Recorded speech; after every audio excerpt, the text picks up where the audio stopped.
በስመ አብ ወወልድ ወመንፈስ ቅዱስ አሐዱ አምላክ አሜን። እንደምን ዋላችሁ? ምሕረቱ ብዙ የሆነ ቸርነቱን ያበዛልን እግዚአብሔር ስሙ የተመሰገነ ይሁን። ለእግዚአብሔር የምንመሰክረው እስከ ሕይወታችን ህቅታ ነው። ለእግዚአብሔር የምንመሰክረውም እስከ ጥቅም ድርድር ሳይሆን እስከ ሕይወት መስዋዕትነት ነው። ምክንያቱም ነፍሱን ለሰጠን ጌታ ከነፍስ ያነሰ ነገር መስጠት ነውር ነው።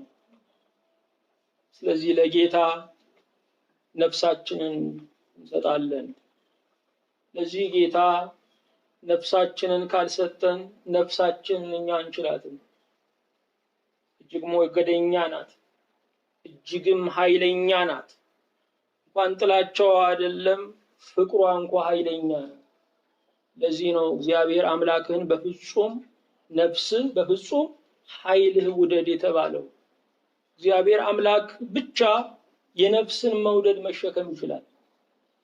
በነፍስ መውደድ ስንወደው የሚገኝልን እግዚአብሔር ብቻ ነው። በነፍስ መውደድ ሰዎችን ከወደድን እንሰቃያለን፣ እነሱንም እናሰቃያቸዋለን። የነፍስን የመውደድ ኃይል መሸከም የሚችል እግዚአብሔር ብቻ ነው።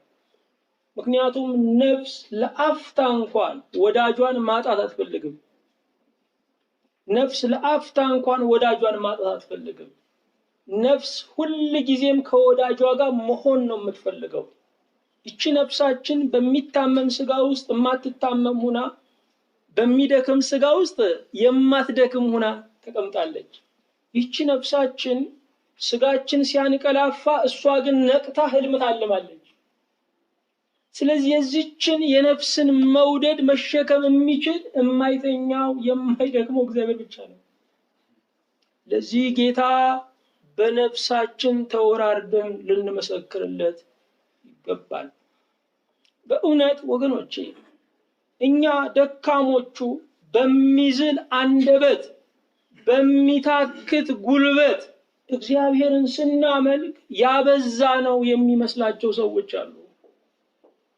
መላእክት እንኳ በማይደክም ጉልበት በማይሰንፍ አንደበት ዓለም ከተፈጠረ ጊዜ ጀምሮ እያመሰገኑት በቃ አላሉ፣ በዛበት አላሉ። ምስጋናው እረፍታቸው ምስጋናው ሆኖ እስከ ዛሬዋ ቀን እስከዚህ ሰከንድ እያመሰገኑት ገና ነው። እኛ ግን ያበዛንለት ከመሰለን በእውነት ይቅር ይበለን። እግዚአብሔር በዝቶበታል፣ ክርስቶስም መነገር በዝቶበታል፣ ይቀነስለት የሚባል ከሆነ በእውነት ይቅር ይበለን። ወገኖቼ አዎ ለዚህ ጌታ በነፍሳችን ተወራርደን ልንመሰክርለት እስከ መጨረሻዋ እስትንፋስ ድረስ ልናምነው ይገባናል፣ ደግሞ ይገባዋል። ርዕሳችን ለወንድሞቼ እንደሌላ የሚል ነው።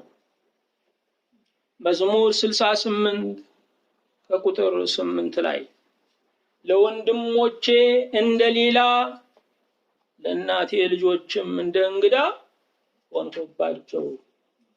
ለወንድሞቼ እንደሌላ ለእናቴም ልጆች እንደ እንግዳ ሆንኩባቸው። የቤት ቅንዓት በልታኛለችና የሚሰድቡም ስድብ በላዬ ወድቋልና።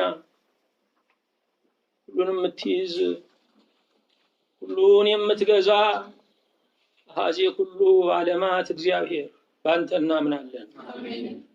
ልዩ ሶስት የምትሆን አብ ወልድ መንፈስ ቅዱስ በአንተ እንታመናለን።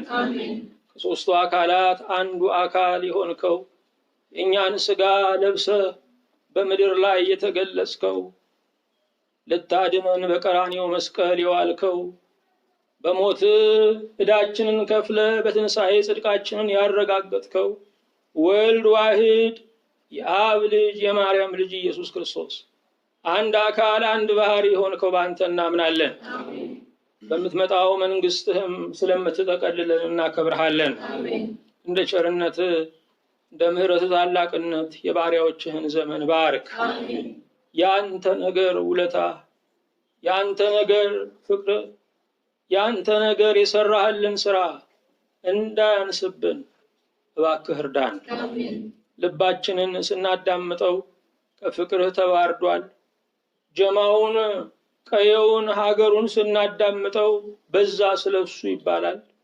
እባክህ ጌታ ሆይ እናበዛልህ ዘንድ ያበዛህልንን ጌታ፣ እናከብርህ ዘንድ ያከበርከንን ንጉሥ እባክህ አግዘን። እንደ ቸርነትህ ጌታ ሆይ ነፃ መውጣት ማረፍም መደላደልም ያለው ይህንን ያንተን ድምፅ በመስማት ነው። ጌታ እግዚአብሔር ሆይ ለዚች ዓለም ያላት መፍትሄ ወደ አንተ፣ ወደ ወንጌልህ፣ ወደ ምስራችህ መመለስ ነው። እባክህን የትውልድን ልቡና ወደ አንተ አቅና። ባሪያዎችህን በሰጠህን ዘመን ስለ አንተ እንድንመሰክር በዘማዊው ትውልድ መካከል በንጹህ በአንተ እንዳናፍር እባክህ አግዘን። በአንዱ ልጅ በኢየሱስ ክርስቶስ እናመሰግንሃለን። እኔን ባሪያህን እባክህ ለመናገር ጉልበት፣ እነዚህ ባሪያዎችን ደግሞ ለመስማት አቅም እንድትሆነን እንማልድሃለን። በሰላም ጀምረን እስክንፈጽም ጥበቃ በዙሪያችን፣ ማዳን ምሕረትህ በመካከላችን ትሆንልን። በአንዱ ልጅ በኢየሱስ ክርስቶስ በእርሱ ያለ ክብር ላንተ ይገባሃል። ከመንፈስ ቅዱስም ጋር ትክክልም ይሆን ዛሬም ዘወትርም ለዘላለሙ አሜን። ርዕሳችን ለወንድሞቼ እንደሌላ የሚል ነው። ለወንድሞቼ እንደሌላ፣ ለእናቴ ልጆችም እንደ እንግዳ ሆንኩባቸው ይላል። በእውነት በተፈጥሮ ሕግ ስንመለከት ከወንድም የቀረበ የለም። ወዳጅነት ከወንድም ይልቅ የምስጢር ተካፋይ ሊሆን ይችላል። ወዳጅነት ከእህት ይልቅ የምስጢር ተካፋይ ሊሆን ይችላል። መሰረቱ ግን ፈቃድ ስለሆነ በፈቃድ እንደታሰረ በፍላጎትም ይፈታል። ወንድምነትን ስንመለከት ግን በፈቃዳችን የታሰረ አይደለም፣ በእግዚአብሔር ፈቃድ የታሰረ ነው። ስለዚህም በፈቃዳችን የምንፈታውና የምናስረው ነገር አይደለም። የደምና የሥጋ ቋጠሮ እንደዚሁ በቀላሉ የሚፈታ አይደለም። ከወንድም የቀረበ ማንም የለም። ነገር ግን አንዳንድ ጊዜ ለወንድማችን እንደሌላ ልንሆን እንችላለን። ለእናት ልጆችም ደግሞ እንደ እንግዳ የምንሆንበት ጊዜ አለ። ወገኖቼ በጣም የቀረቡን የሚርቁን ዘመን አለ። በጣም የሚያውቁን የማያውቁን ዘመን ደግሞ አለ። ጓዳችንን እያዩ የማያምኑን ሰዎች አሉ። ማንነታችን በፊታቸው እንደ አደባባይ የተገለጠ፣ እንደ መጽሐፍ የተከፈተ፣ እንደ ገበታ የተዘረጋ ቢሆንም አሁንም ፊት ለፊታችን ሳይሆን ጀርባችን ላይ አንድ አቅም ያለን ሊመስላቸው ይችላል። ይሄ ነቢይ ለእናቴ ልጆች እንደ እንግዳ ሆንኩባቸው ነው የሚለው።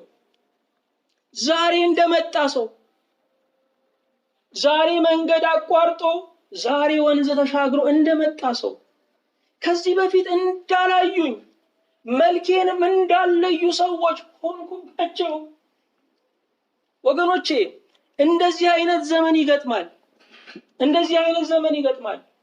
ለወንድሞቻችን እንደሌላ የምንሆንበት ዘመን ይገጥማል።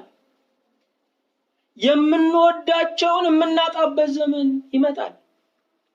የምንቀርባቸው የሚርቁን ዘመን ይመጣል። እኛን ሲያሞግሱ የነበሩ አናቃቸውም ብለው የሚክዱበት ዘመን ይመጣል። ጴጥሮስ በአደባባይ የመሰከረለትን ክርስቶስ በአደባባይ ነው የካደው። አንተ ክርስቶስ የሕያው የእግዚአብሔር ልጅ ነህ ብሎ መስክሮለት እምትይውን ሰውዬ አላውቀውም። እስከ ሰማይ ጓዳ ድረስ ክርስቶስን ያወቀ ሰው አሁን ደግሞ እስከ ስሙ አላውቀውም ማለት። በሰውነቱ ውስጥ የተሰወረውን መለኮታዊነት የተነተነ ጴጥሮስ አሁን የወዳጅ ያህል እንኳ መቀበል አቃተው። የተከሰሰው ክርስቶስ ማወቅ አያስከስስም። ማወቅ የሚያስከስስ መስሎት ግን አላውቀውም አለ። ለወንድሞቼ እንደሌላ ለእናቴም ልጆች እንደ እንግዳ ሆንኩባቸው። ወገኖቼ በሰላም ቀን የሚመሰክሩልን፣ በችሎት ቀን ግን የሚክዱን ብዙ ናቸው። የሚያውቁን እንደማያውቁን የሚሆኑበት ዘመን ብዙ ነው። ልብ አድርጉ ወገኖቼ። መካድም እስከ 3 ቀን ነው፣ ያልፋል። መካድም ያሳፍራል፣ መካድም ትንሣኤ አለው፣ ያስነሳል። በሕይወታችሁ ውስጥ መካድ አያስደንግጣችሁ፣ መካድን ፍሩ። ምክንያቱም የሚክዱ ሲወድቁ ትንሣኤ የላቸውም። የተካዱ ግን ቢወድቁም ምን አላቸው? ትንሣኤ ያላቸው። የሚክዱ ቀኑን የፈሩ ናቸው። የሚካዱ እግዚአብሔርን የተደገፉ ናቸው። ልብ አድርጉ። ሰዎች ቢገፉን እግዚአብሔር ላይ እንወድቃለን። ሰዎች ቢገፉን እግዚአብሔር ላይ እንወድቃለን። እግዚአብሔር ቢገፋን ግን ሰው ላይ አንወድቅም። እግዚአብሔር የገፋውን እንኳን ሰው መሬት አይችለውም። ስለዚህ መካድ ጥሩ ነው። በሕይወት ዘመናችሁ ስትካዱ ደስ ይበላችሁ። የሰጣችሁትን ነገር አላየውም ሲሏችሁ ደስ ይበላችሁ። ምክንያቱም ወገኖቼ የተጻፈው ቃል በሕይወታችን ካልተፈጸመ እንዴት እውነት ይሆናል? ክርስቶስን በኑሯችን ካልተለማመድ ነው እንዴት የእሱ ተከታዮች ልንሆን እንችላለን? ልብ አድርጉ። ጌታ እንደዚህ ጠቅልሎ እየተንጠባጠበ ያጎረሰው ይሁዳ የጎረሰውን ሳይውጥ ሸጠው። ተሽጣችሁ ከሆነም ደስ ይበላችሁ። ጌታን መስላችሁታል። እግዚአብሔር ይመስገን። ሰዎች ለጥቅም ለውጧችሁ ከሆነ፣ ሰዎች ለቀን አበል ለውጧችሁ ከሆነ፣ ሰዎች ለወር ደሞዝ ለውጧችሁ ከሆነ፣ ሰዎች ከቀኑ ጋር አድመውባችሁ ከሆነ፣ ሰዎች የእናንተ መጨረሻ መስሏቸው ሰዎችን ደግሞ መጨረሻ ከፋይ አድርገው እናንተን አድክመው ጠላቶቻችሁን አተልቀው ሸጠዋችሁ ከሆነ ደስ ይበላችሁ። ክርስቶስን መስላችኋል። ለወንድሞቼ እንደሌላ ለእናቴ ልጆችም እንደ እንግዳ ሆንኩባቸው። ዳዊት ይሄ በሕይወቱ ገጥሞት ነበረ። ዳዊት የቤት ልጅ ነው፣ ግን የተረሳ ልጅ። ዳዊት የመጨረሻ ልጅ ነው፣ እንደ መጨረሻ ልጅ በስስት የሚታይ አይደለም። ነገር ግን አራዊት በነበረበት ዱር ውስጥ ከብት እንዲጠብቅ የተተወ ነው። በጣም ሊሳሱለት የሚገባው ዳዊት የተጨከነበት ነበር። አባቱ እንኳ የረሳው ነበረ። ወንድሞቹ እንኳ የረሱት ነበረ። ለመከራ ያስታውሱታል፣ ለዱር ያስታውሱታል፣ ለቅባት ግን ይረሱታል። እድሌ አንድ ጊዜ በሬት ተለውሶ ለሰርጋ ልጠራ ሁልጊዜ ለለቅሶ ብላለች አልቃሿ። ምክንያቱም አልቃሿ ትዝ የምትላቸው ማን ሲሞት ነው? ሰው ሲሞት ነው። እድሌ አንድ ጊዜ በሬት ተለውሶ ለሰርጋ ልጠራ ሁልጊዜ ለለቅሶ። ዳዊት ለመከራ ይፈለጋል፣ ለሩጫ ይፈለጋል። ወንድሞችን አይተና ተብሎ ጦር ሜዳ ይላካል። ከብቶችን ጠብቅ ተብሎ ድብና አንበሳ ባለበት ጫካ ውስጥ ይላካል። ነብይ ሲመጣ ግን ይረሳል። ቅብዓት ይዞ የመጣው ባለቀንዱ ሲመጣ ይረሳል። ለዓመት በዓል ይረሳል፣ ለሹመት ይረሳል፣ ለክብር ይረሳል፣ ለመከራ ይታወሳል። ለወንድሞቼ እንደሌላ ለእናቴ ልጆችም እንደ እንግዳ ሆንኩባቸው። በሌላ ስፍራ ላይ ምን አለ? አባቴና እናቴ ትተውኛል፣ እግዚአብሔር ግን ተቀበለኝ። ወገኖቼ በዚህ ዓለም ላይ አይተውም የሚባሉ አባትና እናት ናቸው። ዛሬ ዘመን ከፍቶ እንኳ ፍቅር በሚፈተንበት ዘመን የወላጅ ፍቅር እየተፈተነ አይደለም ያለው። አንዳንድ ጊዜ ግን ይፈተናል። ምክንያቱም ነብዩ ምን አለ? አባቴና እናቴ ትተውኛል፣ እግዚአብሔር ግን ተቀበለኝ አለ። ሴት የወለደችውን አትረሳም፣ አንዳንዴ ግን ትረሳለች። እኔ ግን አልረሳሽም። ስለዚህ ወገኖቼ ያማጠችም ትርሳለች፣ አባት እናትም ይተዋል። የመጨረሻዎቹ በዓለም ላይ ያሉት ነፃ ወዳጆቻችን አባት እናት ሲተውን ግን የሚቀበለን አባት እናት አለ። እሱ የሰራዊት አምላክ እግዚአብሔር ነው። የሚሞት አባት የሰጠን የማይሞት አባት፣ የሚሞቱ ወላጆች የሰጠን የማይሞተው ወላጅ እግዚአብሔር ነው።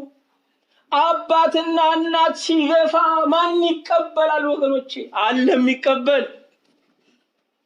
የወንድሞቻችሁን የእህቶቻችሁን ብሶት በወላጆቻችሁ ተክሳችኋል። ስለ ወንድማችሁ ስለ እህታችሁ ለወላጅ ነግራችኋል። የእናትና የአባት ለማን ይነገራል? ለእግዚአብሔር። ምላጭ ቢያብጥ በምን ይበጡታል? ውሃ ቢያንቅ በምን ይውጡታል ይባላል። ምክንያቱም ያበጠውን የምንበጣው በምንድን ነው? በምላጩ ነው።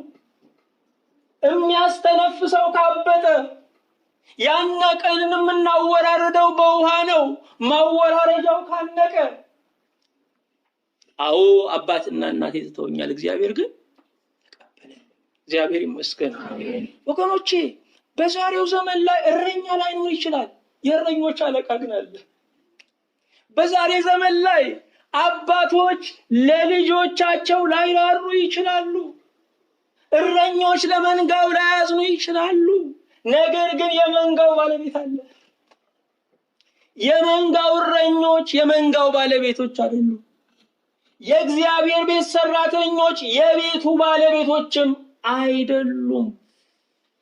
ወገኖቼ ከባለቤቱ ሳትጣሉ ከሰራተኞች ተጣልታችሁ ከቤቱ እንዳትርቁ፣ እንዳትሞኙ ወገኖቼ፣ እንዳትሞኙ። ምክንያቱስ አገልጋይ በእግዚአብሔር ይለካል እንጂ እግዚአብሔር በአገልጋይ ይለካል። ዘመን በእግዚአብሔር ይለካል እንጂ እግዚአብሔር በዘመን አይለካም። አባቶች በእግዚአብሔር ይለካሉ እንጂ እግዚአብሔር በአባቶች አይለካም። እግዚአብሔር እንደራሱ ነው፣ እኛ እንደኛ ነን። ስለዚህ ዳዊት አባትና እናቴ ትተውኛል፣ ማን ተቀበለኝ? እግዚአብሔር ተቀበለኝ። ወገኖቼ ወዳጅ ቢጥላችሁ ምን ይደንቃል? ዳዊትን እኮ የጣሉት ወላጆቹ ናቸው። ወዳጅና ወላጅ ይለያያል። ወዳጅና ወላጅ ይለያያል። ወላጆቻችን አምጠው የወለዱን ከጣሉን ወዳጆቻችን ቢጥሉን ምን ይደንቃል? እግዚአብሔር ከትልቁ የሚነሳችሁ በትንሹ እንዳይደንቃችሁ ነው። ዳዊትን ታስታውሳላችሁ? ልጁ አቤሴሎም ሲያሳድደው ሳሚ የተባለ ሰው አቧራ እየበተነበት ሰደበው። የጦር አለቆቹ ሰይፍ መዘው እንግደለው አሉ። ኧረ ተውኝ፣ እግዚአብሔር የዚህን ሰው ስድብ አይቶ መከራዬን እንኳን ቢያቀልልኝ ምን አለ ብትተውኝ። የገዛ ልጄ ካሳደደኝ ከሱ ጋር ምን እጠብቃለሁ አለ። እግዚአብሔር በልጅ የሚገፋችሁ በጎረቤት እንዳትደነቁ። እግዚአብሔር በወላጆቻችሁ የሚገፋችሁ በወዳጆቻችሁ እንዳትገረሙ ነው። በሚበልጠው የሚያስተምረን በሚያንሰው እንዳይደንቀን ነው። ለወንድሞቼ እንደሌላ ለእናቴ ልጆችም እንደ እንግዳ ሆንኩባቸው። ስለዚህ ዳዊት ሁል ጊዜ በቤቱ ውስጥ እንደ እንግዳ ነበረ። ወንድሞቹም እንደሌላ ነበር የሚያዩት፣ አርቀው ነበር የሚያዩት። እርሱ ውስጥ የሚገባ አልነበረም። ነገር ግን እግዚአብሔር አገር አወረሰው። ወገኖች ልብ አድርጉ። የሰው አቅም ቤት መንሳት ነው፣ የእግዚአብሔር አቅም አገር መስጠት ነው። እነሱ የቤት መብራት ሲያጠፉበት እግዚአብሔር የፀሐይ መብራትን ይለኩስለት ነበር። እነርሱ 500 ካሬ ሲነሱት እግዚአብሔር አገርን ርስት አድርጎ ይሰጠው ነበር። ልብ አድርጉ። ለወንድሞቹ እንደሌላ የሆነው ዳዊት እልፍ አእላፋት እስራኤልን ግን የገዛ ነው። ዛሬም ስሙ አልጠፋ። ስማችሁ እንዳይጠፋ ትፈልጋላችሁ? በወንድሞቻችሁ ስማችሁ መደምሰስ አለበት። ምክንያቱም የመጻፍ ሕጉ መደምሰስ ነው። የመጻፍ ሕጉ ምንድነው? መደምሰስ ነው። በእግዚአብሔር የመታወስ ሕጉ በሰው መረሳት ነው። ለወንድሞቼ እንደሌላ ለእናቴ ልጆችም እንደ እንግዳ ሆንኩባቸው። በእውነትስ ከዚህ ካልተፈተንን ኖረናል ለማለት አንደፍረም። ኖርን የምንለው ወገኖቼ ሌትና ቀኑን ስንካፈለው ነው። ብርሃን ብርሃን ብቻ እየመረጡ፣ ቀን ቀን ብቻ እየመረጡ፣ በጋ በጋ ብቻ እየመረጡ፣ ጮራ ጮራ ብቻ እየመረጡ መኖር ይቻላል እንዴ? አይቻልም። ምክንያቱም እድሜ ማለት ከነጭጋጉ፣ ከነጨለማው፣ ከነደመናው ነው። ሕይወትም ደስታና ሐዘን። ስለ ሕይወት ሙሉ ዕውቀት የሚኖረን ወገኖቼ ሌትና ቀኑ ሲፈራረቅብን ነው። ልብ አድርጉ ወገኖቼ። ውስጡ የፈራረሰ ሰው ማለት ምን ማለት ይመስላችኋል? ውስጡ የፈረሰ ሰው ማለት ምስጋናን በደስታ የሚቀበል ስድብን ግን መሸከም የማይችል ነው። ለምስጋና የሚስቅ ለነቀፋ ግን የሚቆጣ ከሆነ ውስጡ ያልጸና ነው። እግዚአብሔር ውስጣችንን የሚያጸናው ደስታን በተቀበልንበት መጠን፣ ምስጋናን በተቀበልንበት መጠን መከራንም እንድንሸከም አድርጎን ነው። ለወንድሞቼ እንደምን ሆንኩኝ? እንደሌላ ወገኖቼ፣ በእውነት ዛሬም እውነትን ስንመርጥ ለወንድሞቻችን ለቅርቦቻችን እንደሌላ ነው የምንሆነው። እንደማያውቁን ነው የምንሆነው። አዲስ ኑሮ ነው የምንጀምረው ወገኖቼ። እንገለላለን፣ እንገፋለን። የቻለ በስድብ የቻለ በበትር ሊያጠፋን ይነሳል። ነገር ግን ከሰው መዝገብ ካልተሻረን በእግዚአብሔር መዝገብ አንደምቅም ወገኖቼ። መረሳት መታወስን ካስገኘ እግዚአብሔር ይመስገን። በሰው መጣል በእግዚአብሔር ዘንድ የማዕዘን ራስ ካደረገ እግዚአብሔር ይመስገን። ልብ አድርጉ፣ ባለቤቱ እንኳን ተፈትኖ መክበር ሳያስፈልገው መፈተንን መክበርን አርአያ ሆኖ አሳየን። ባለቤቱ እንኳን እርሱ ግንበኞች የናቁት ምንድን ነው? የማዕዘን ራስ ድንጋይ ነው። ግንበኞች መታ መታ እያደረጉ ድንጋይ ይለያሉ፣ ናቁት። እሱ ግን ሕዝብና አሕዛብን ያገናኘ የማዕዘን ራስ ነው። እሱ ግን ሰውና እግዚአብሔርን ያስታረቀ የማዕዘን ራስ ነው። እርሱ ነፍስና ስጋችንን ያስታረቀ የማዕዘን ራስ ነው። ለወንድሞቼ እንደሌላ ለእናቴ ልጆችም እንደ እንግዳ ሆንኩባቸው። ዮሴፍን ታስታውሳላችሁ? የማን ልጅ ነው ዮሴፍ? ያዕቆብ አባቱ ወደደው። አባቱ ስለወደደው ወንድሞቹ ጠሉት። አባቱ የወደደው አድልቶ ይመስላችኋል? አባቱ የወደደው የሙት ልጅ ስለነበረ ነው። አባቱ የወደደው አድልቶ ይመስላችኋል? አባቱ የወደደው ገና ለጋ የመጨረሻ ልጅ ስለሆነ ነው። 11ኛ ልጅ ስለሆነ ነው። ጠሉት። ወገኖቼ ዛሬ ስትጠሉ ምን አጥፍቼ ነው አትበሉ። በማጥፋት ብቻ ሰው አይጠላም፣ መወደድም የመጠላት ርዕስ ይሆናል። ሰዎች ከወደዱን ሰዎች ይጠሉናል። በዚህ ዓለም ላይ እንኳን እኛ ይቅርና ያቺ መልካሟ እርግብ እንኳን ጠላት አለባት። እንደውም የሷን ያህል ጠላት ያለው የለም። ዘሎ የሚያንቃት ብዙ ነው፣ የሚገላት ብዙ ነው፣ ደሟን የሚያፈስባት ብዙ ነው። ንጹህነት ለዓለመነካት ዋስትና አይደለም። እግዚአብሔርን ለማየት ግን መነጽር ነው። እግዚአብሔር ይመስገን። ንጹህነት ለዓለመነካት ዋስትና አይደለም። አቤል ስለ ንጽህናው ተገደለ። አቤል ስለ ጸሎቱ ሞተ። አቤል ስለ መስዋዕቱ ስምረት ተወገረ። ንጽህና በየትኛውም ዘመን ዋጋ ያስከፍላል። ንጹህ መሆን ማለት ንጹህ ባልሆኑ መገፋት፣ መጠላት ብሎም መሞት ነው። የክርስቶስ መሆን ማለት የክርስቶስ ባልሆኑ መጠላት፣ መነቀፍ ብሎም መሞት ነው። ንጽህናችን ክፉዎችን እስካነሳሳ ገና ንጹህ አይደለም። ንጽህናችን ክፉዎችን ለኛ መስቀል እስኪጠርቡ ድረስ ካላደረጋቸው ገና ንጹህ አይደለም። የንጽህና ምስክርነቱ ከእግዚአብሔር ነው። ንጽህናን የሚመሰክር ማን ነው? ንጹሕ እግዚአብሔር ነው። ለወንድሞቼ እንደሌላ ለእናቴ ልጆችም እንደ እንግዳ ሆንኩባቸው። እንደ እንግዳው እንደ ዛሬ እንደመጣው። ነገር ግን ዳዊት ምን አለ ቀጥሎ? የቤት ቅናት በልታኛለች። አዎ ዳዊት የቤቱ ቅናት በልቶታል። እኔ በአማረ ቤተ መንግስት እየኖርኩኝ የሰማይ አምላክ እግዚአብሔር እንዴት በድንኳን ውስጥ ይኖራል? እኔ እረኛውን አክብሮ እንዴት የእሱ ቤት በሜዳ ይሆናል? እኔ ቋሚ አድራሻ ቤተ መንግስት ኖሮኝ የእግዚአብሔር ቤት በትክል ድንኳን ውስጥ እንዴት ይኖራል? አዎ ወገኖቼ፣ በሰው ዘንድ እንደዚህ ስንገፋ ለእግዚአብሔር ምን ያድርብናል? ቅንዓት ያድርብናል። ቅንዓት ያድርብናል። ከኔ ይልቅ ማን ይክበር የሚል ቅንዓት፣ እግዚአብሔር ይክበር የሚል ቅንዓት፣ ከኔ ይልቅ የእሱ ስም ይጠራ የሚል ቅንዓት በውስጣችን ያድርብናል። ዮሴፍም እንደዚህ ነው የሆነው። ወንድሞቹ ሸጡት፣ ሞተ ብለው አረዱ፣ አውሬ በላው ብለው ለአባታቸው ነገሩ። በትክክልም ሳያስቡት ራሳቸውን አውሬ ብለው ጠሩ።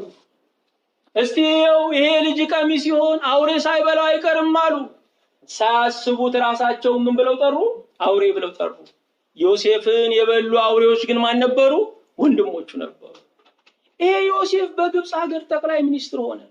ወንድሞቹ ተርበው ፊቱ ቆሙ። ባያቸው ጊዜ አለቀሰ። ይሄ ምንድነው? ቅንዓት ነው። ለምን ሳይቸግራቸው ሸጡኝ? ለምን? ቀን ይለዋወጣል፣ የሸጥናቸው ይታደጉናል። ለግብፅ መፍትሄ የነበረው ከነዓን ቢቀመጥም አንዲት መፍትሄ አይሆን። እምንገፋቸው መልሶቻችን ሊሆኑ ይችላሉ። እምንገፋቸው በረከቶቻችን ሊሆኑ ይችላሉ። የቤት ቅናት በልታኛለች። ወደ ጌታ ወደ ኢየሱስ ክርስቶስ ስንመጣም እንደዚሁ ነው። ጌታ በእውነት ስጋ ለበሰ፣ መጣ፣ አናውቅህም አልነው። እኛን ተዛመደ፣ መጣ፣ አናውቅህም አልነው። ስለዚህ ለወንድሞቼ እንደሌላ ለእናቴ ልጆችም እንደ እንግዳ ሆንኩባቸው አለ። ዛሬም ይህ አይደለ ወገኖቼ? ዛሬም የምናየው ይሄ ነው። የፈጠረንን አምላክ እንደ እንግዳ፣ የሞተልንን ክርስቶስ እንደሌላ እያየነው ነው። ሰዎች ዛሬ ሊነሱ ይችላሉ፣ እሱ ግን የጥንቱ ነው። ኢየሱስ ክርስቶስ አዲስ አይደለም። ኢየሱስ ክርስቶስ የታሪክ አስጀማሪ ነው። ኢየሱስ ክርስቶስ የዓለማት ፈጣሪ ነው።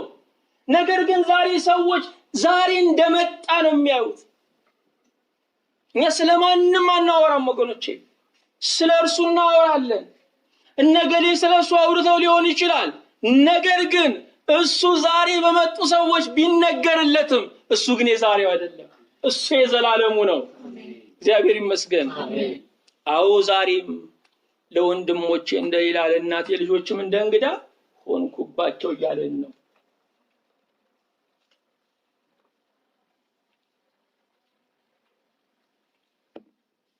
የሚያስደነግጠው የቱ ነው ወገኖቼ?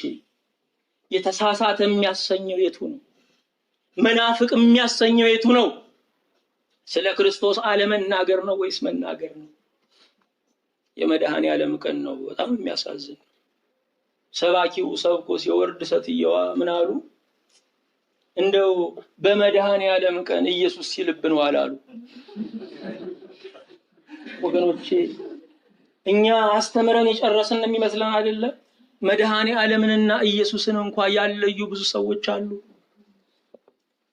ልብ አድርጉ ወገኖቼ። ነቢያትን ነቢያት ያሰኛቸው እኮ እሱ ነው። ሐዋርያት ሐዋርያት የተባሉት የእሱን ዜና ይዘው ስለወጡ ነው። ሰማዕታት ሰማዕታት የሆኑት ለክርስቶስ መስክረው ስለተቀሉ ነው። መናንያን መናንያን የሆኑት ስለ እሱ ጣዕመ ዓለምን ስለናቁ ነው። ደናግላን ደናግል የተባሉት የክርስቶስ ሙሽሮች ስለሆኑ ነው። እመቤታችን ቅድስት ድንግል ማርያም ወላዲተ አምላክ ስለሆነች እኮ ነው። ሁሉ በሱ ይወደዳሉ፣ እሱ ግን ስለ ራሱ ይወደዳል። አዎ ወገኖቼ፣ የስህተት መለኪያ ስለ ክርስቶስ መናገር አይደለም። የስህተት መለኪያ ስለ ክርስቶስ አለመናገር ነው። ልብ አድርጉ። የአባቶቻችን ሁሉ አገልግሎት፣ የጸሎተኞች ሁሉ ጸሎት ወደዚህ ወንጌል የሚያደርሰን ነው፣ ወደዚህ መዳን የሚያደርሰን ነው እንጂ መስቀሉን የሚተካ አይደለም። መስቀሉን የሚተካ አይደለም። አዎ እሱ ዛሬም ለወንድሞቼ እንደሌላ ለእናቴ ልጆችም እንደ እንግዳ ሆንኩባቸው እያለ ነው። በልዕልናው ሆኖ በአርያም ከብሮ ቢኖር አዎ አላወቅነው፣ አዎ አልደረስንበትም ብንል እሺ ጥሩ። ወርዶ በበረት ተወርዶ በእመቤታችን በድንግል ማርያም ተዛምዶን የኛ ቤተሰብ ሆኖ ይሄ ብቻ አይደለም፣ ወንድሞቼ ብሎ ሲጠራን ሳያፍርብን።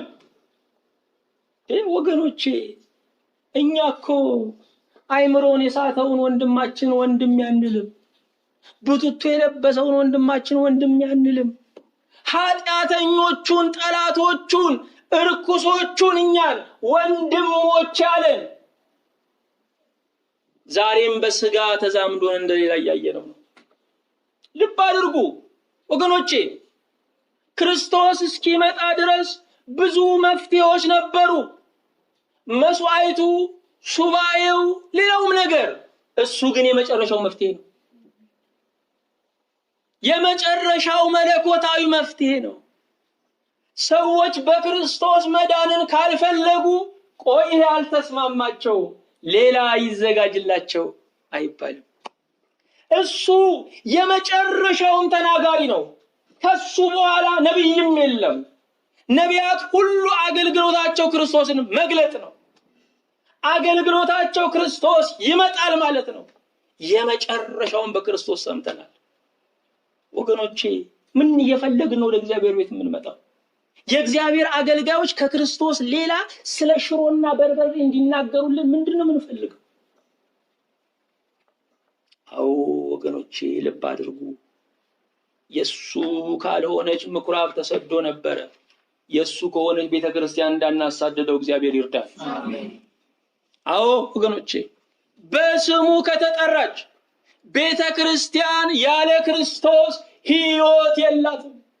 ክርስቲያን ያለ ክርስቶስ እንኳን ሕይወት ስም የለውም። ክርስቲያን የሚባለውን ስም መመለስ ያስፈልጋል። መመለስ ያስፈልጋል ወገኖቼ። እሱ እንኳን አላፈረብንም በእኛ። እኛ እንዴት በሱ እናፍራለን? ስለኛ አደባባይ ሲራቆትልን አላፈረም። ስለኛ ሲቸነከርልን አላፈረም። በነገደ መላእክት ተከቦ የሚኖረው ጌታ፣ በአእላፋት ቅዱሳን ተከቦ የሚኖረው ጌታ ከሁለት ወንበዴ መካከል ሲሰቀልልን አላፈረም። እንዴት እናፍራለን ወገኖቼ? በስንቱ ስማችን ሲጠራ ኖሯል። በክርስቶስ መታማትማ ክብር ነው ወገኖቼ። ሰው በስርቆት፣ ሰው በሌብነት፣ ሰው የሰውን ኑሮ በማመስ በሚጠራበት ዓለም ላይ በክርስቶስ መታማት ይሄ ክብር ነው፣ ይሄ አክሊል ነው፣ ይሄ ዋጋ ነው። አባቶቻችን ሁሉ በሰማዕትነት አደባባይ ሰማዕትነት እንዳያመልጥህ እያሉ የሰማዕትነት ቀን ሳያልፍ እየተሽቀዳደሙ ሞተዋል። ስለ ክርስቶስ መኖር ብቻ አይደለም መሞትንም ፈልገዋል።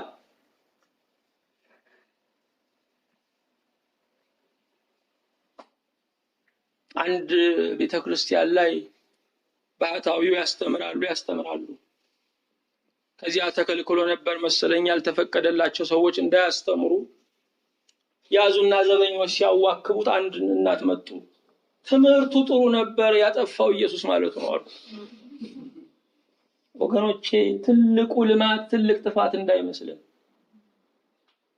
ክርስቶስን ካላመንን አንድንም። ክርስቶስን ካላመንን ስሙን መመለስ አለብን። ስሙን መመለስ አለብን። ታላቁ እስክንድርን ታስታውሳላችሁ? እየተዋጋ ሲሄድ አንድ ወታደር ፈርቶ ሲመለስ አገኘው። ስም ማን ነው አንተ አለው። እስክንድር። ወይ ጸንተ ተዋጋ ወይ ስም ይመለስ። ዛሬም ጌታ እንዲህ ነው የሚለን፣ ወይ ስሜን መልሱ ወይ ጸንታችሁ ተዋጉ ነው የሚለን። ወገኖቼ የመጨረሻውን ዘመን ስናየው በክህደት ካባ ውስጥ ያለ ክህደት መጠበቅ የለብንም። በእምነት ካባ ውስጥ ያለ ክህደት ግን ሊበዛ ይችላል። እኛ ባለ መጽሐፎች ነን። በአመክንዮ የምንከራከር ነን። በምክንያታዊነት የምንተማመን ነን። መጽሐፍ ያለን ሰዎች ነን። መጽሐፍ እያለን እንደሌለን መሆን የለብንም። ይሄ ትልቅ ብዙ ከሃዲዎችን ያሳመነ ይሄ ትልቅ ሰነድ የእግዚአብሔርን ልብ ለዓለም ያብራራ ይሄ መጽሐፍ በእጃችን ሳለ ወገኖቼ እንዴት ከድነነው እንሞታለን? ብናቀው መጽሐፍ ቅዱስ ክብራችን ነው። መጽሐፍ ቅዱስ እትራስ ስር ቅዠት ማባረሪያ አይደለም። መጽሐፍ ቅዱስ ከቁም ቅዠት የሚያነቃ ነው። ከክህደት የሚያነቃ ነው። ካለማመን የሚያነቃ ነው። ከኃጢአት ሱሰኝነት የሚያነቃ ነው። እንዴት በመጽሐፍ ቅዱስ እናፍራለን ወገኖቼ? ማንም ሊይዘው ይችላል። እኔ ስለነሱ አይመለከተኝም። የኛ ግን ህገ መንግስታችን መጽሐፍ ቅዱስ ነው። መመሪያችን መጽሐፍ ቅዱስ ነው። መጽሐፍ ያለንን ብሉይ ኪዳን ያለንን ሐዲስ ኪዳን ያለንን አዎ ወገኖቼ ይህን መጽሐፍ አነባዋለሁ። ይህን መጽሐፍ ካነበብኩት በኋላ እሰማዋለሁ፣ እተሻሸዋለሁ። ሳያነቡ መሳም ነው ችግሩ። አንብቦ መሳምማ ይገባል። ገበታ በልተን ስም የለ መጨረሻ ላይ ገበታችን ነው፣ ልንመገበው ይገባል። ወገኖቼ ማን ነው ከኛ መካከል የሚወደው ወዳጁ የላከለትን ደብዳቤ 30 ዓመት የሚያስቀምጥ?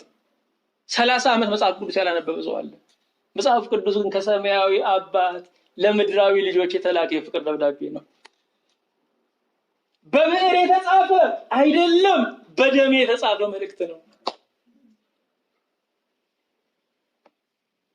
ዛሬ ስንቶቻችን ነን ወገኖቼ መጽሐፍ ቅዱስን ማንበብ አይደለም ወገኖቼ ስንት ክፍሎች እንዳሉት የምናውቅ ስንቶቻችን ነን? ማን ነው ከመካከላችን ቤት ሰርቶ ቤቱ ስንት ክፍል እንዳለው የማያውቅ ሰው አለ ወይ? መጽሐፍ ቅዱስ ከቤታችን ካነሰብን እንዴት ወደ እግዚአብሔር መንግስት እንገባለን?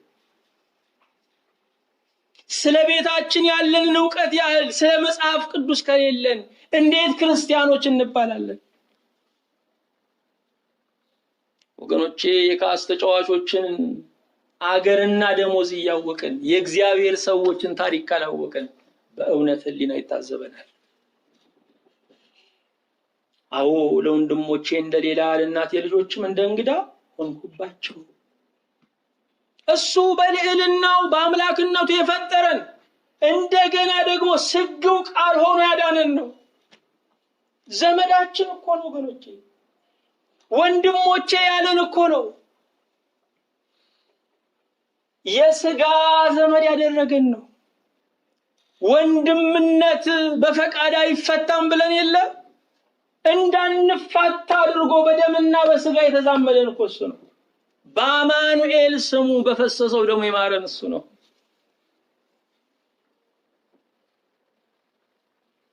ብዙ ወገኖቼ ጆሮ ይሰማል። ብዙ ሰዎች በዛ ስለ ክርስቶስ መናገር ጥሩ ነው፣ ግን በዛ የሚሉ ሰዎች ብዙ ጊዜ ሰማለሁ።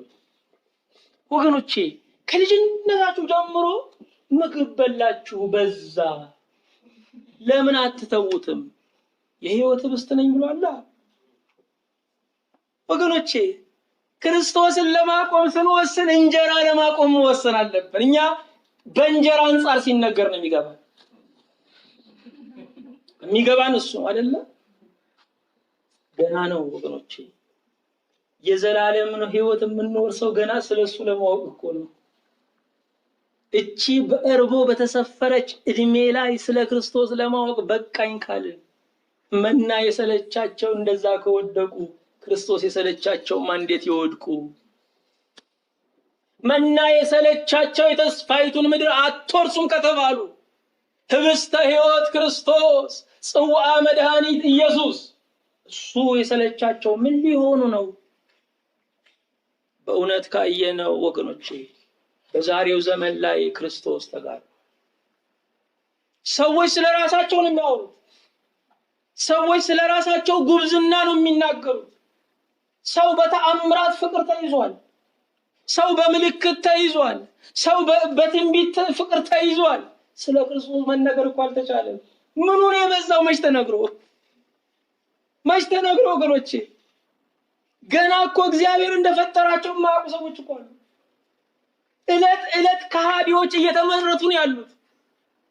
በእኛ ሀገር ሂሳብ እንዳታዩት፣ በሰለጠነው ሀገር ላይ ዕለት ዕለት ከሃዲ እየበዛ ነው ያለው።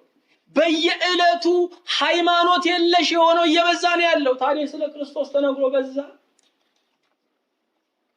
የልኩንም በተናገረ የአቅማችንንም ያህል በተናገረ ደግሞስ ምን እንዲበዛልን እንፈልጋለን? እሱ ይብዛልን እንጂ ወገኖቼ። ስለ ልጆቻችን እንኳን አውርተን እንኳን አንጠግብም አይደለም? ልጄ እንደዚህ ብሎ ልጄ እንደዚህ ብሎ ልጄ እንደዚህ ብሎ። ማን ነው ልጁ? ብብሹ። ማን ነው ሚጥሹ? እነ ሚጥሹ ቀኑን ሙሉ ከተተረኩ የነ ሚጥሹ ፈጣሪ እኛን ያዳነን ጌታ ለምንድን ነው ስለሱ የማይነገረው ወገኖቼ? እኔ ሁል ጊዜ ጸልያለሁ የመስቀል ዋጋ እንዳያንስብኝ። ሁሌ ራሴን የምፈራው በዚህ ብቻ ነው። በምንም አልፈራው። ዋጋው ሲያንስብኝ የከፈለልኝ ዋጋ ታሪክ ብቻ ሆኖ ሲሰማኝ እፈራለሁ፣ እጸልያለሁ። ምክንያቱም የኔ ህይወት የሚያበቃው እዛ ጋር ነው። የሰው ህይወቱ የሚያበቃው ሲኦል አይደለም። የሰው ህይወቱ የሚያበቃው የክርስቶስ መስቀል የቀለለበት ቀን ነው። ቤዛነቱ የቀለለበት ቀን ነው። መስዋዕትነቱ የቀለለበት ቀን ነው። ፍልስፍናዎች ቢናገሩ፣ ዕውቀቶች ቢብራሩ ወገኖቼ የችግራችንን ወራጁን ነው ሊነኩት የሚችሉት። ምንጩን የሚደፍነው መድኃኒት ግን የተሰቀለው ጌታ ኢየሱስ ክርስቶስ ነው። እግዚአብሔር ይመስገን። አዎ ወገኖቼ ስለ አንዱ አምላክ በእስላም መስጊድ በአይሁድ ምኩራብ ይነገራል። ቤተ ክርስቲያንን ልዩ የሚያደርጋት ስለ ክርስቶስ መናገሯ ነው። ሰባኪው ሰብኮ የስብከቱ ማዕከል የክርስቶስ ሞትና ትንሣኤ ካልሆነ ገና ወንጌል አልሰበከም።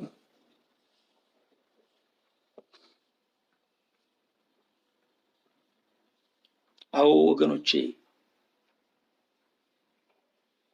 ወንጌል የምስራች ነው። ዛሬ ማስፈራሪያ ነው የሚነገረው፣ ፍርድ ነው የሚነገረው አይደለ? እንደገና በሌላ አንጻር ደግሞ ዘላንነት ነው የሚነገረው፣ ግዴለሽነት ነው የሚነገረው። ሁኑ ሳይሆን ይሆንላችኋል ነው የሚነገረው። ሳይሆኑ መሆን፣ ሳይሆኑ ይሆንላችኋል። የሰው ተስፋ ነው የሚዘገነው። ወንጌል ገና እየሰበክ ነው አይደለም? ወንጌል የምስራች እኮ ነው። የምስራች ሲባል በሀገራችን ምንድን ነው የሚባለው? ምስር ብላ ነው የሚባለው። መቼም ምስር በጥሩ ከተሰራ የዶሮ ያህል ነው። እንዴት አፈጠውን እስቲ ያሰማኝ እኮ ማለት ነው። እንዲህ እስኪሉን ድረስ ካልሰበክን ገና አልሰበክንም ማለት ነው። ወገኖቼ ደጉን ጌታ በእኛ አነጋገር እንዳይመክቱት መጠንቀቅ አለብን። በእኛ ጠባይ እንዳይመልሱት መጠንቀቅ አለብን። ከአነጋገር ይፈረዳል፣ ከአያያዝ ይቀደዳል ይባላል። ዛሬ ብዙ ሰዎችን ስንመለከት ሌላ አስተማሪ መጥቶ ሰዎቹን ቢያስተምራቸው እንኳን እንዳይቀበሉ አድርገው እየቆለፏቸው ነው ያሉት። ወንጌል እየተባለ ያለው የሰዎችን ጆሮ መቆለፍ ነው። ወንጌል ግን የምስራች ነው። አይዟችሁ ክርስቶስ ሙቶላችኋል። ኃጢአት ያጎበጣችሁ፣ በደል የሚያሸማቅቃችሁ አይዟችሁ መፍትሄ ተገኝቷል። ዛሬ ስኳር መድኃኒት ቢገኝ ወገኖቼ፣ ዛሬ ኤችአይቪ መድኃኒት ቢገኝ ወገኖቼ እንደው አይቦረቅም ወይ? አይዘለልም ወይ? ነገር ግን እሱም ተወስዶ ሞታል። የሞት መድኃኒት ክርስቶስ ተገኝቶ እንዴት ዝም ይባላል? እንዴት ዝም ይባላል? ለወንድሞቼ እንደሌላ ለእናቴ ልጆችም እንደ እንግዳ ሆንኩባቸው። ይሄ ትንቢት ለማን የተነገረ ነው? ለክርስቶስ የተነገረ ነው። የቤት ቅናት በልታኛለች አለ። ስለዚህ ጅራፉን አነሳ፣ ገመደ፣ የሻጮቹን ገበታቸውን ገለበጠ፣ እርግቦቹንና ከብቶቹን አስወጣ ጠራርጎ። ወገኖቼ ዛሬም በእግዚአብሔር ቤት የምንኖረው ነፍስ ለመቀበል ሳይሆን ሳንቲም ለመቀበል ከሆነ ለእኛም ጅራፍ ይገመዳል። ከእግዚአብሔር ከሰው ዋጋ ይልቅ የአስራት ዋጋ ከሆነ የሚሰማል። አንድ አባት ሲነግሩኝ አሜሪካን ሀገር ላይ አንድ አገልጋይ አገኘሁኝ አሉ። እንዴት ነህ? ደህና ነህ ሆይ? እግዚአብሔር ይመስገን በጣም ደህና ነኝ አልኩ አሉ። እንደው ስራው የበዛለት መሰለኝ አሉ። እንዴት ነው? እያገለገልክ ነው? ቤተክርስቲያንን በእውነት እየደገፍክ ነው? እንደው ኢትዮጵያ 200 ሰው ከማስተማር እዚህ 20 ሰው ማስተማር አስራቱ በቂ ነው። አላፈረኝም አሉ። ደነገጥኩኝ አሉ። መሳሳቱ ሳይሆን መልመዱ አስፈራኛል። ወገኖች መሳሳታችን ሳይሆን እንደ ኩራት ማውራታችን እሱ ያስፈራል። በእግዚአብሔር ቤት የምንኖረው የምዕመናንን ሳንቲም ለመጠበቅ አይደለም። የምናምነው ጌታ ባለ በጀት ነው። ወገኖች ለአገልጋዮቹ የሚያንስ ይመስላችኋል? በፍጹም ታማኝ አምላክ ነው። እኛ አልታመንም እንጂ እሱ ታማኝ አምላክ ነው። እናንተን ውድ ልጆቹን ለማየት ነው የምንኖረው። የእናንተን ኮቴ የእግራችሁን ኮቴ ስንሰማ የእግዚአብሔር እንግዶች ስለሆናችሁ ደስ ይለናል። የእናንተን ፊት ስናይ ጌታ ፊቱን አብርቶ ስለሚቀበላችሁ ደስ ይለናል። በእግዚአብሔር ቤት የምንኖረው ነፍስ ለመቀበል ነው። ነፍስ ለመቀበል ነው። አዎ ወገኖቼ የክርስቶስ የመስቀሉ ዋጋ ሲያንስብን የነፍስ ዋጋም እያነሰብን ይመጣል። ችግሩ ይሄ ነው። መስቀሉን ካላከበርን መከባበር አንችልም። የደሙን ዋጋ ወርቀ ደሙን ካላከበርን ወገኖቼ እርስ በርሳችን ዋጋ የለሽ ነው የምንኖረው። ለዚህ ነው ሲባል የምንሰማው ነገር አለ አይደለ? ከሳር ክዳን ላይ አንድ ሳር ቢመዘዝ ቤቱ አያፈስም። አንድና ሁለት ሰው ወጣ ማለት ለቤተ ክርስቲያን ምን ማለት ነው? ባለቤቱ 99 ነገደ መላእክት ትቶ የመጣው አንዱን አዳምን ሊፈልግ ነው። ወንጌል እየሻርን ወንጌል አለ እንዴ? የአንድ ሰው ዋጋ ካልተሰማን ወንጌል አልገባንም። አንድ ሰው ለምን ይወጣል? አንድ ሰው ለምን ይባረራል? ተሳስቶ ሊሆን ይችላል። የቤተ ክርስቲያን ድርሻዋ የተሳሳተን መመለስ ነው። የኤርትራው ፓትርያርክ አሁን በግዞት ያሉት ቅዱስ አባት ፕሬዝዳንቱ በቤተ ክርስቲያን ውስጥ ሃይማኖታቸው ልዩ የሆኑ ሰዎች አሉና ላውጣቸው ሊያዛቸው ፈቀዱ አላቸው። ያንተ ድርሻ ቤተ መንግስትን ማስተዳደር ነው፣ የኔ ድርሻ ቤተ ክህነት ነው። እግዚአብሔር የሰጠኝ ድርሻ በር ከፍቶ ለመቀበል እንጂ ለማስወጣት አይደለም። ስለዚህ አውግዣለሁ አሉት። ዛሬ በግዞት ናቸው። ደስ አይልም ወገኖቼ። የክርስቲያን ክብሩ በእጁ ላይ ያለው የወርቅ ሐብል አይደለም፣ የወርቅ ካቴና አይደለም፣ ሰንሰለት ነው ክብሩ። ቅዱስ አውግስጢኖስ ነው ቅዱስ ምጡል አንበሳ የተባለው አግናጢዮስ በሰንሰለት ታስሮ ሲያልፍ ሰምርኔስ ላይ ሲደርስ ፖሊካርፕ አገኘውና ሰንሰለቱን ሳመ። ዛሬ የሚሳመው ወርቃችን ነው ወይ ሰንሰለታችን? አዎ የቤተ ክርስቲያን ድርሻዋ በር ከፍቶ መቀበል እንጂ በር ከፍቶ ማባረር አይደለም። መናፍቁ ከመጣ አሳምነን ነው መልቀቅ ያለብን። አለበዛ አርፈን መቀመጥ አለብን። አልቻልንም። ምክንያቱም ወደ ቤተ ክርስቲያን የመጡ ከሃዲዎች አማኝ ሆነው ነው የወጡት። ዘማውያን ንጹህ ሆነው ነው የወጡት። ሌባዎች መጽዋች ሆነው ነው የወጡት። ቤተ ክርስቲያን በኖህ መርከብ ትመሰላለች እንይልለ። የኖህ መርከብ አራዊቱን እንስሳቱን ጠልላለች። በቤተ ክርስቲያን ልክ እንደዚሁ በኖህ መርከብ የነበሩ ግን አራዊቶች ሲወጡ አራዊት ነበሩ። በቤተ ክርስቲያን የገቡ ኃጢአተኞች ግን ሲወጡ ጻድቃን ናቸው። ቤተክርስቲያን በኖህ መርከብ ብትመሰልም ከኖህ መርከብ ትበልጣለች። ወገኖቼ ልብ አድርጉ። አገልጋዮቹን እያከበራችሁ እኛን እያከበራችሁ ክርስቶስን ካላከበራችሁ ሞኝነት ነው ወገኖቼ። ሙሽራውን አባሮ ሚዜዎቹን ቢንከባከቡ ጥቅም አለው እንዴ? ምንም ጥቅም የለውም። ምክንያቱም ሚዜ ያስፈለገው ሙሽራ ስላለ ነው። ዛሬ ለክርስቶስ ክብር የለንም፣ ለአገልጋዮቹ ፍርሃት አለ። አይደለም ወገኖች፣ ከክርስቶስ የመነጨ ክብር ወደ ታች ሲወርድ እውነተኛ ነው። እግዚአብሔር ያግዘን። ዛሬም ጌታ የሚለን ምን ይመስላችኋል? በመስቀል ላይ ልክ እንዳለ ሆኖ የሚጣራው ጥሪ ምን ይመስላችኋል? በአምሳሌ ፈጠርኳቸው አላወቁኝ፣ እንደገና በስጋ ተዛመድኳቸው፣ ወንድሞች አልኳቸው፣ አሁንም እንደሌላ ቆጠሩኝ። ስለኔ ሲነገር ስለ ዓለማት ፈጣሪ ስለ ዘመናት አስጀማሪ ሲወራ አዲስ ነገር መጣብናል። እንደ እንግዳ ሆንኩባቸው ነው የሚለን። የዓለሙን ፈጣሪ እንግዳ አማኛ ነን ወገኖች። እሱ እኮ ባለቤቱ ነው፣ ከመገኘታችን በፊት የነበረ፣ ለጅማሬያችን ጅማሬ የሰጠ፣ እሱ ግን መጀመሪያ የሌለው መጀመሪያ ነው። ስለዚህ ክርስቶስ ዛሬ መጣ። 2000 ዓመት ተሰብኳል። 5500 ዘመን በቤተ አይሁድ ተተርኳል።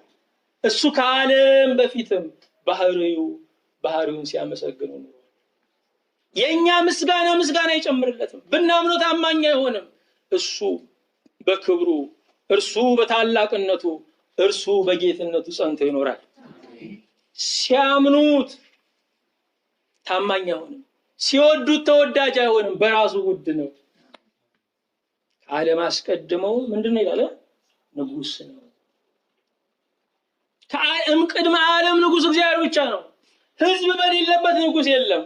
ህዝብ በሌለበት የነገሰው ግን እግዚአብሔር ነው። እግዚአብሔር ይመስገን። ይሄ ጌታ በዙፋን ነግሶ የሚኖረው ጌታ በመስቀል ነግሼ ላድናቸው ብሎ ተዋረደልን። ወገኖቼ ትንሽ ድርሻ እኮ ነው ያለን፣ ትንሽ ድርሻ። በደለኞቹ እኛ ሳንቀጣ እሱ ተቀጥቶ መዳናችን ፍትሃዊ ነው ወይ? አይ ከሱ ጋር እንደሞትን እንዲመስለን በጥምቀት ውሃ ውስጥ እንዘፈቃለን።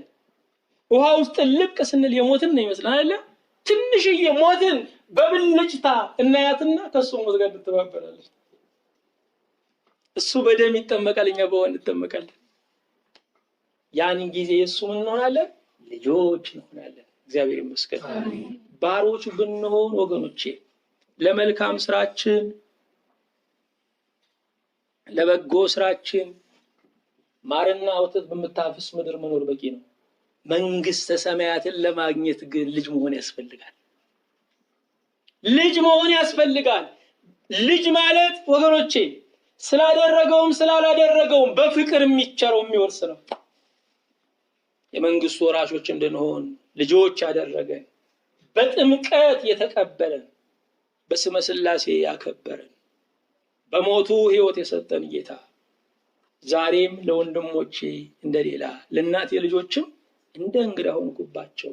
የቤት ቅናት አቀለጠኝ፣ የቤት ቅናት አቃጠለኝ ያለው ጌታ እንድናስበው እንድናከብረው እግዚአብሔር ይርዳን።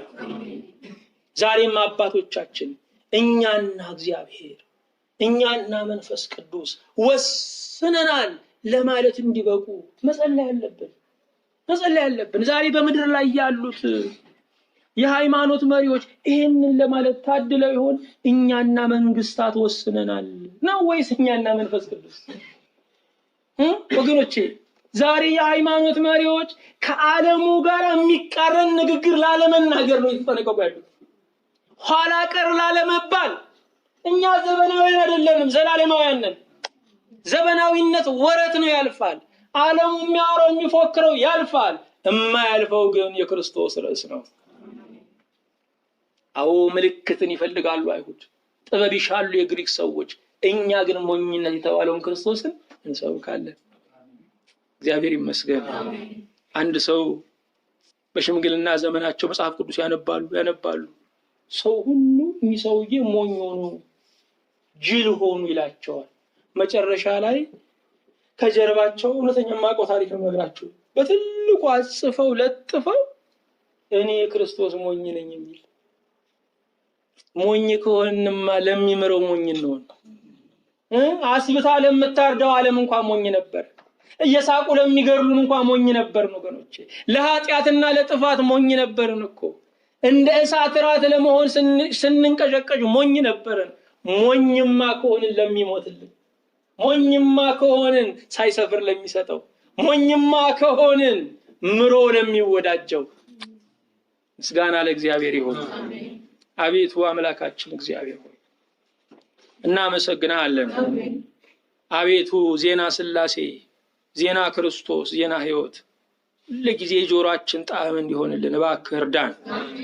ጆሮዎቻችንን ጌታ ሆይ ፈውሳቸው፣ እውነት እንዳያሳክካቸው። አንደበታችንን ፈውሰው፣ ስላንተ መናገር እንዳይታክት። እግዚአብሔር ሆይ መላእክት እንኳን በዛ አላሉ። እኛ ጌታ ሆይ በማጉረምረም ውስጥ እያመሰገን በስድብ ውስጥ እየመሰከርንልህ እንኳን የበዛ ይመስለናል። ጌታ ሆይ ካበዛንም ኃይል ሰጥተህን ነው፣ ካነሰብንም ደግሞ ኃይል እንድትሰጠን እንማልድሃለን። ስለ ሁሉም ስምህ ብሩክ ቅዱስ ይሁን። በአንድ ልጅ በኢየሱስ ክርስቶስ በእርሱ ያለ ክብር ለአንተው ይገባሃል። ከመንፈስ ቅዱስም ጋራ ትክክል የሚሆን ዛሬም ዘወትርም ለዘላለሙ አሜን።